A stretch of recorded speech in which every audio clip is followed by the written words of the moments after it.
G'day everyone, how's it going? Welcome back to Daily Endeavours for the 24th of December. It is Wednesday, it's Christmas Eve. So just before I get into Endeavours, just want to go through the Seals of Endeavour store. We've got the All-Maker gambling crates in at the moment. These are pretty good. They have like an effect on just the apex mount, so I think they're one of the better ones. It's mostly just based around the mounts themselves are kind of based on the All-Maker, which is, if people played Skyrim, it was in the Dragonborn DLC. It's the people that Skull worship. Now, there's a couple of good things. It's just all the generic stuff you find in gambling crates, so I'll just make a point for these two. Blackreach Vanguard is a pretty cheap motif style to get from guild stores, so I wouldn't really spend this many seals on that. Annihilarch Chosen, on the other hand, quite a bit expensive. Not ridiculous, but it like hundreds of thousands of gold, or maybe 100,000 gold for like a couple of the items. So this one may be worth it, but still I personally wouldn't spend it on that. Yeah, it's up to you. There's also you've got like the hairstyle here. This it's based heavily on what's the name? Vala from the Thieves Guild. That's like the first character that had it. There's a normal one without the blue color here. It's like this one, you're forced to use this specific hair color for this one, which is kind of annoying. But yeah, some light blue eyes if you want them to, some other stuff. So check it out if you want. This is also how you get the leaf shade. You might have seen this a couple of times when I use it in certain endeavors and stuff. So yeah, there's a couple of interesting things here. Okay, so now to endeavors. This set's pretty good. In my opinion, you can do everything very quickly using Spellscar in Craglorn, because you've got Air Atronachs. While you fight the groups of enemies there, you can use Scribing healing skills to do this at the same time, because it needs to be health that's missing for it to work. So when they damage you and take your health away, you can just heal like that. It's quite convenient. And same thing, as soon as you beat all the Air Atronachs, kill them or destroy them, whatever, it's their Atronachs, I suppose. You just run, basically just pick a line out of Spellscar and just run, and you'll find a bunch of resources quickly. But honestly, everything here is pretty good. It's just yeah, this one requires Dark Brotherhood as the DLC, and this one here, it's in a PvP zone, and it can be kind of rough sometimes because these things are, there's only 12 in an area or in a campaign, and there's only 2 campaigns, so usually a lot of these things are already dead, and they're quite tough. In PvP, your healing is reduced quite significantly in there, so yeah, it's just, it feels different from these ones here. I wouldn't really recommend this one myself either.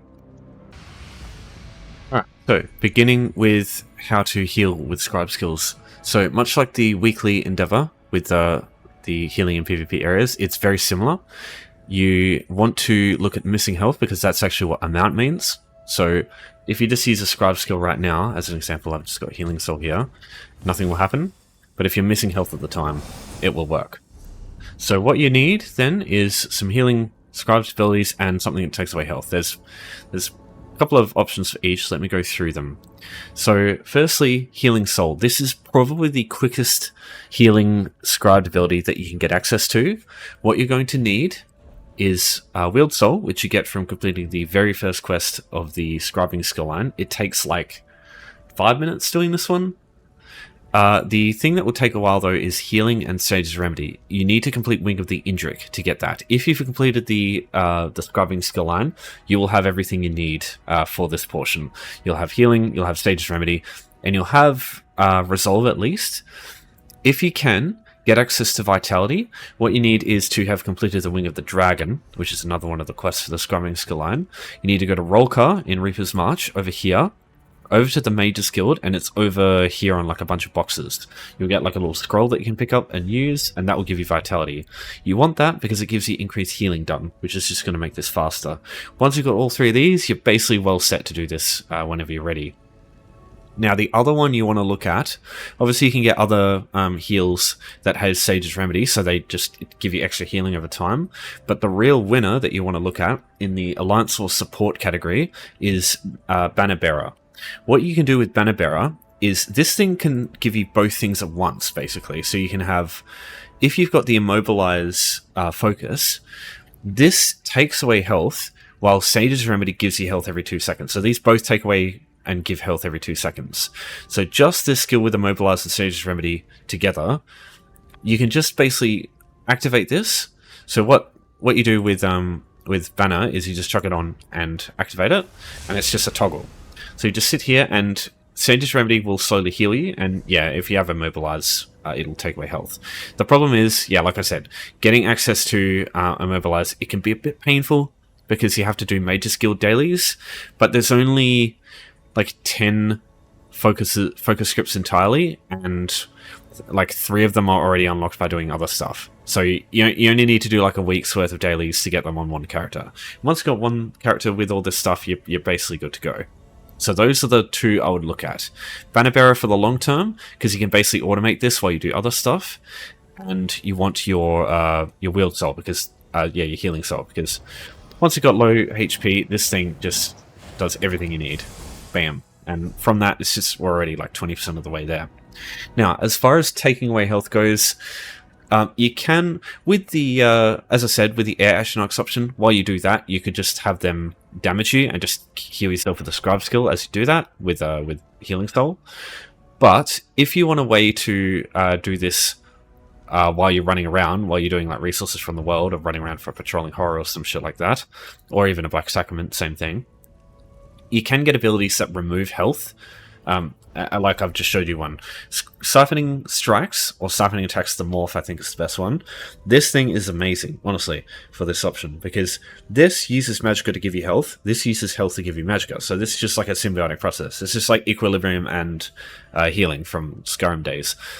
I wouldn't use Equilibrium from the Major skill if you can. That does the same thing, but it reduces your healing done by 50%, so it just slows down how quickly you can do this, that's all.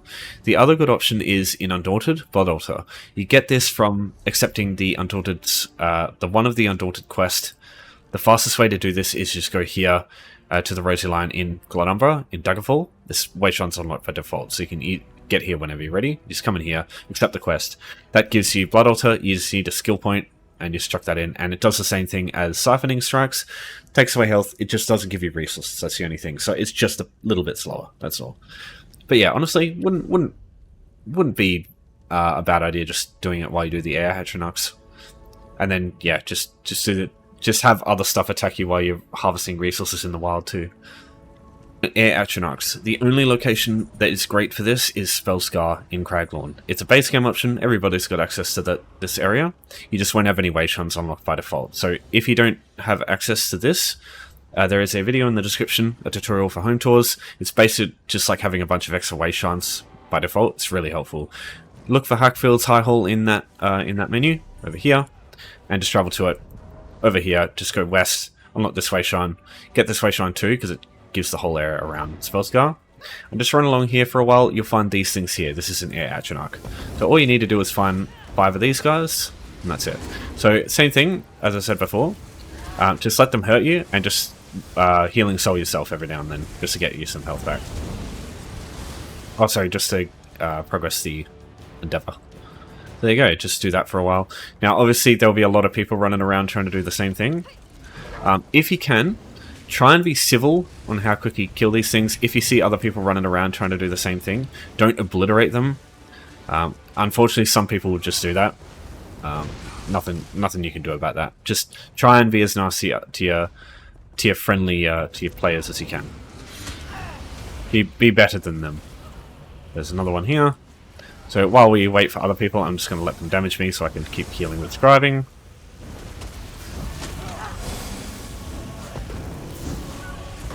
Yeah, if there's nobody else coming around, don't be afraid to just blow them up. But yeah, you can see another person trying to get it there. They might have got it there, I don't know. Okay, and now what we could do instead is just go get these guys. Usually other players won't attack these ones because there's no Air Atronachs involved. So yeah, I can just keep healing myself.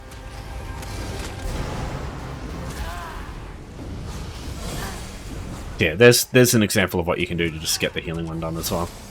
So yeah, that's why I recommended this set. It's very convenient. And now, just either kill them or leave. I'm a nutbait, so I can just cloak away. And that's it. So now what I'm going to do is just go look for some resources from the world as well. Because Craglorn is great for resources from the world, because while you're getting some other stuff, this place gives you a resource if you... So any blacksmithing... so blacksmithing, clothing, wood nodes, these all give you Nurncrux by chance, which is a very important resource. It gives you research opportunities, it gives you gold if you sell them. They're very valuable items to have. So getting access to those, that can only be done in Craglorn. So I only recommend really coming here to grab resources if you can. Just be aware of a couple of things. Yeah, there's one there. So just run over to this and grab it. Most things work here.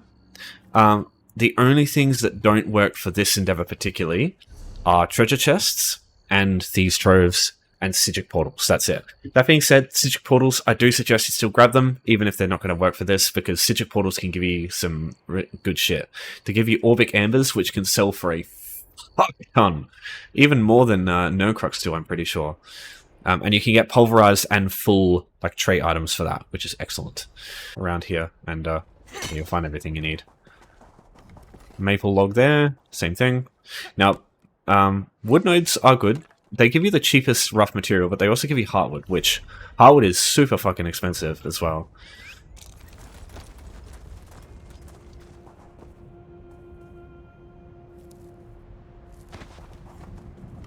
Yeah, you can see you can get this done very quickly, and we've barely left the area around Spellscar.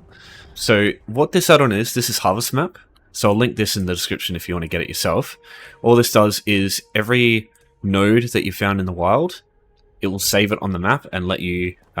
it'll allow you to go back and check if the nodes have something there again. So it's really helpful for this endeavor, because it just... You go to the locations where it shows where these items are, and you'll probably find something else to loot there. So yeah, really easy set, that one. And, you know, if Craglorn is too busy, if there's lots of players running around, just do this in any of the other zones. They're all just as stacked up as this. Maybe Craglorn's a little more stacked, but most of these big zones are just full of stuff. You just pick a direction and run. It won't take very long. Also, settings, go to video and go to grass. Turn this off. And what this does is most of the sort of plant items, or like alchemy reagents, stuff like that, it'll be easier to find them in the wild if the grass is turned off. Because it just means that there's like the items that will work for this, they're not going to be impacted at all graphically by that, whereas a lot of the other stuff on the ground is. So it just allows you to identify stuff from much further away. Not always the case, like you see them stuff there, but yeah, most of the stuff will be easier to find. Like Violet Coprinus over here, that's another item. These things are very expensive, so grab them if you can too. Right. So with Patrolling Horrors, this option it's fairly easy, really, but I don't suggest doing it over the other options, as I said earlier, just because these ones are just easier. So yeah, that being said, I'll still run through this one. That's some basic stuff. This room here, it'll have like no actual icons over it. I just usually refer to it as the ladder room. So normally, if you just go through the sewers, it's just a waste of time because there's no actual Patrolling Horrors in here. They're all in the districts up the top out here.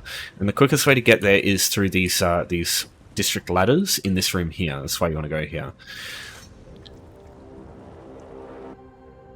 Now, taking these here, it will bring you up into basically a safe location upstairs in the districts. As soon as you head down there, it's a lot harder to get back to safety. So just be aware of that. As soon as you go down there, basically you're committing. Now, it is basically impossible to miss the Patrolling Horrors. They're fucking huge bestial Daedra.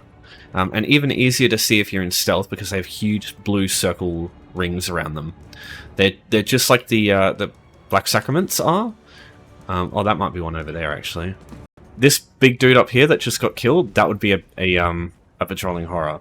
So when you go close to them, they'll have a huge blue circle ring around them if you're stealth, because it's like a revealing thing. You can't even go cloak around them. Right, so here is a list of all 12 of the Patrolling Horrors. Each of the districts has 2. Yeah, so you can take a look at these just to know what they look like, but they're basically just like generic large Daedra monsters and Atronachs, all of them. So yeah, You can take a look at these. Now, one of each of the ones here has a monster set. That's also worth keeping in mind. So you maybe want to look at killing the one that has a monster set. If you want to know, I'll go through them here. So the Imperial City. Yeah, so these are the 6, 7. Yeah, Baron Thirsk. Lord Warden's the only one that isn't, because that's part of a dungeon. The other 6 are the ones from the Patrolling Horrors. So yeah, so for example, Noon Attack is the one with a monster set, whereas Volgas isn't. So yeah, just keep that stuff in mind as well. So I'll make sure this is in the description if you want to take a look at the Patrolling Horrors. Now, the most important thing you want to know about these, the reason I consider them to be relatively easy, is you don't have to kill them. It's just like world bosses. You don't have to get the last hit on them, even if other other hostile players are attacking it. If you just rush in, give it a bunch, blow it up with an ultimate or something, no matter what happens to you, you can die. You can sit there and be dead. If the other player kills the Patrolling Horror, it still counts for you. So don't worry too much about about the issue of other players.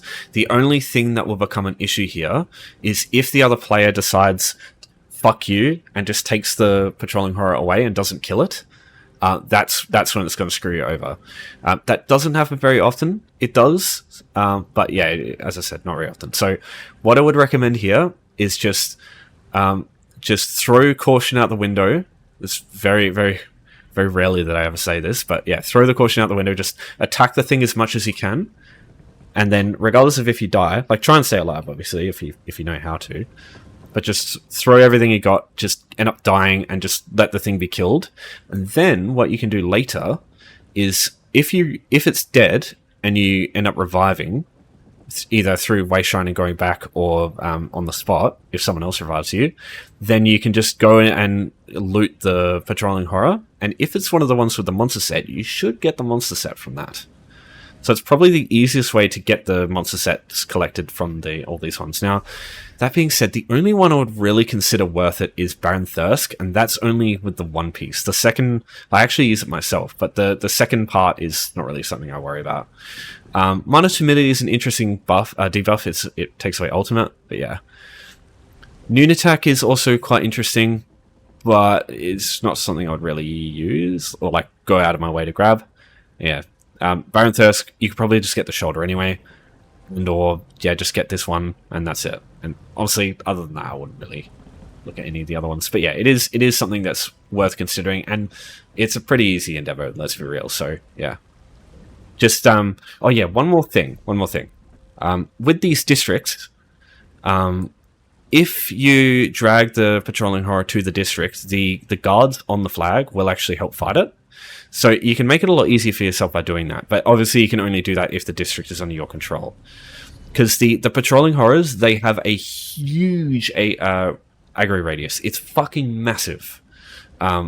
Leash range. I'm pretty sure the leash range, you can't actually get rid of them. If you're in combat with them, you can't actually get away from them. So you can pull them across the entire area, I'm pretty sure, and it doesn't let you stop fighting them. So yeah, just pull them over to the districts if you can. Now, I know I'm not actually showing you how this shit works, but I'm a fucking horrible PvPer, so I doubt I'll be able to actually do it properly. I don't have any fucking PvP gear on this build, so yeah.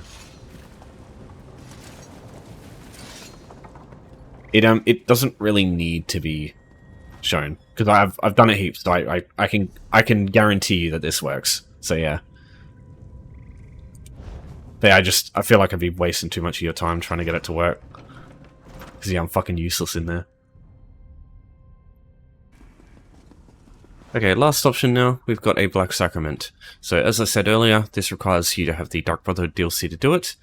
Unlike the Thieves' Trove one, you can't skip it. Or the Blade Boy one, you can't just have the passive. You have to actually have the DLC for this one in Heists, which is annoying. But if you do have the DLC and you've gone through the zone long enough to unlock this, it's not too bad. Oh goddammit, press the wrong thing. So you need to get to a lesson installance. You need to complete that quest, and then you'll unlock Black Sacraments for the Dark Brotherhood. So there's instance areas where you need to just kill someone. There are a bunch of secondary objectives that you can do to get a better reward, but in my opinion, these aren't worth it if you just want to complete this one as quick as possible, because if you just ignore these secondary objectives, you can complete it super quickly. And yeah, personally, I don't think the rewards are worth it. It's just shit that's like easy to get or just like cheap. It's like not lucrative or anything. And the only thing is Dark Brotherhood XP, which I think is much better than Thieves Guild XP. But still, I don't think it's worth bothering with that shit. You'll get that as you go anyway, and there's spree quests and stuff, so not a big deal.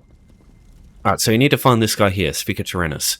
This is how you start the quest. You just spam the button to talk to him.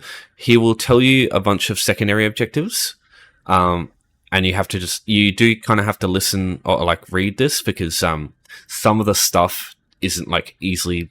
you can't easily find it through the quest dialogue or like the quest description. Yeah, there's a bunch. It's way more annoying getting the secondary objectives done than Thieves Guild. So yeah, you should just skip that shit. So unlike with the Thieves Guild, you don't start off immediately with the timer. The timer begins once you kill the target. So if you want to do all the secondary objectives, do them first. Otherwise, you'll fail the whole thing. You also cannot be spotted. So this one here, if you want to do the secondary objective and get the best reward, it's better to be much slower in that case, as opposed to the heist, which you can honestly just rush through it and just be fine. Yeah, if you get spotted at all, yeah, you failed the objective, which is annoying. So it's the same as the heist. You can use these hiding spots to ignore these guys here. If you have a Nightblade with Cloak, or if you use Vampirism Sprint to go invisible, these blue rings, it's the same as the Imperial City Patrolling Horrors. You'll be spotted through that, so don't try that stuff. Also, I'm pretty sure... oh god damn it. If you kill the... oh yeah, I can't do that because it's not... like it's a height difference in elevation. But yeah, I'm pretty sure if you kill them, it fails the objective of being stealthy. I can't remember off the top of my head. So these people here, if they spot you, they get you a bounty. Unlike heists, you do get a bounty, which is, yeah, unfortunate. But if you just get spotted once, right, like this, the bounty will stay at 200 gold. So yeah, for that reason, I don't really bother taking my time. I just eat the 230 gold bounty and then just kill the guy as quick as I can. So this icon here, you can see it through walls. This is the icon that you're looking for. This indicates that that's a target. Now, there are two targets. There's a primary target and a secondary target. Find out what the name is here, Bronca, and that's the person you want to go for. Now, you can just kill these people here. You'll fail the objective if you attack them directly, though. Be on the other side. So there's a couple of hiding spots that aren't actually shown on the map. That's going to be the annoying thing of this one. Like over here, I'm pretty sure there's there's like a hidden area over here, and sometimes the target can be in here. So yeah, you just have to look through the area there. Yeah, so there you go. So I don't know how I didn't get spotted the last time. Okay, there they are. So yeah, there you go. There's Bronca. So I need to kill this one here. Now, it's very odd with this one. If you attack them directly with like just a regular ability, you'll get a huge bounty for it. But if you kill them without people spotting them, like with using the Blade of Woe, you won't get a bounty. Obviously, this guy saw me, so I do get a bounty. But if you kill her away from these guys and they don't spot you, you don't get a bounty at all. It's very odd. Yeah, that's the way this shit works. So yeah, as you can see, I got a huge bounty there. So yeah, probably wait till, in this example, probably wait till she was over there and then kill her with the Blade of Woe, and then you'll be fine. So I just want to prove that you can kill these guys with Vampirism.